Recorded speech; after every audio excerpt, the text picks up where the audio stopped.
Alright, so I'm gonna go ahead and replace this upper radiator hose on this 2012 Mustang GT.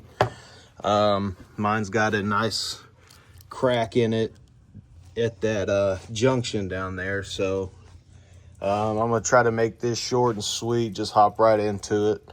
So you'll need a couple flatheads, something to kind of pry these metal clips back. But first things first, we're gonna have to remove the air intake. And just start off, I'll just remove this cover here. It just pops off, set that aside. For the air intake, you can see you got two flatheads here. You got a couple hoses here, and you got the mass airflow sensor to remove as well. So I'm gonna get into that. Of course, two flatheads for this particular one. This is an aftermarket intake, but you got two right here. So I'm gonna set my phone down and get those removed, and we'll come right back. All right, so I got those screws removed, and for this mass airflow sensor, all you gotta do, push that back down, pull up on that red clip and pull out. That's it. And then we'll move this to the side, and those hoses kind of flex back. But as you can see there, it's came out of the rubber piece, and it's leaking fluid pretty good. So that's an issue that needs to be addressed. So let me get that taken care of. So these are a little tricky, these little clips here. So you need something to kind of pry them back. And it's just, there's one on the other side too, but you'll have to pry those back a little bit, and it just slides right off. And this is what it's supposed to be. So you can see, but you've got that little Y or junction, whatever you want to call it, and it's not supposed to be like that. So anyways, that part's disconnected. And then over here on the other side of this reservoir tank, you have a screw, flathead or Phillips head, and we'll just remove it.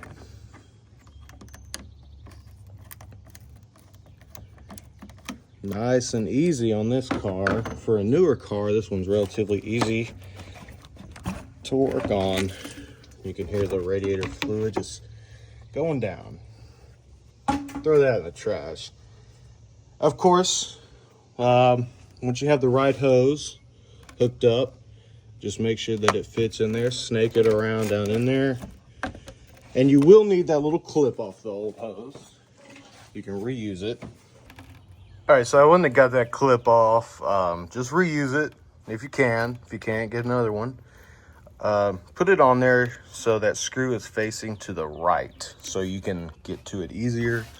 Snake that back down in there. And then we'll get that hose just lined up. And it's gonna be a little tough since it's new rubber. But when you get it on there,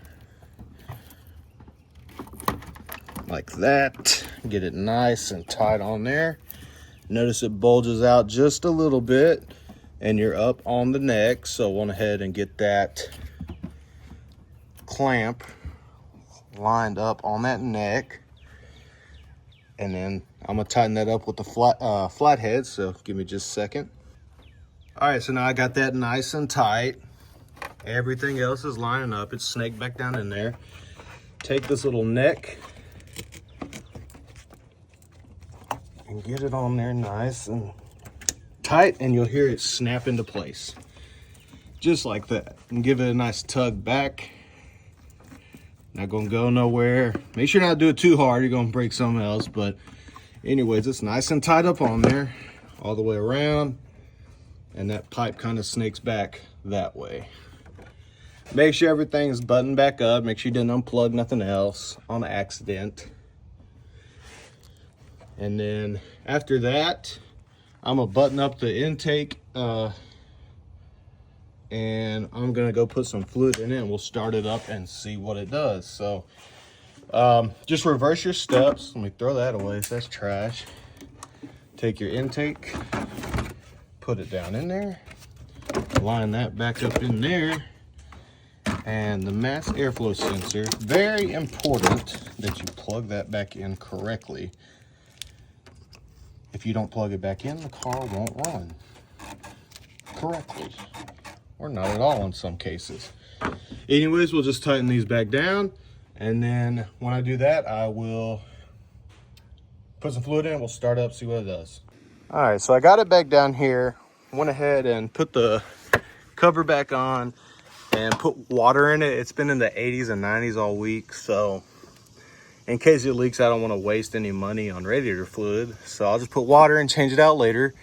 So to fill it up, you just remove this cap like so and get it to cold fill range. Now when I start it up, it's probably gonna take some into the engine, and so that'll go down, but I haven't seen any leaks yet. Hopefully not. Just some fluid from when we changed it earlier, the hose.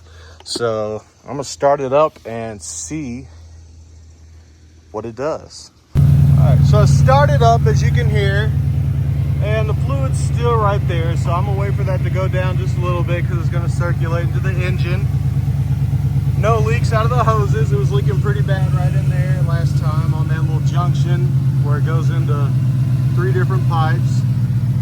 And I've got it out here on some concrete. No leaks or nothing. So we'll just continue to wait. You can see it's kind of going down a little bit. When that goes down completely and it stops, I'll top it back off and drive it around for a little bit. Make sure that everything's good, come back, park it on a dry spot, and should be good. All right, so I've let it idle until normal operating temperature. I did have to top it back off. As you can see, I'm at that cold fill range line. So now I'm gonna close the hood, take it for a little drive, get the RPMs up just a little bit, be easy on it, and see what it does, and then we'll come back and go from there. Clean up under the hood too, it's pretty dirty. Get another filter for it and everything. So give me just a few minutes and we will get back with it. All right, everything seemed to be doing fine. Got the RPMs up a little bit. I did have to come back and top it off. I drove it around for a little bit and went down. So I did top that back off. But other than that, everything did fine. AC was cranked the whole time. So did all right there.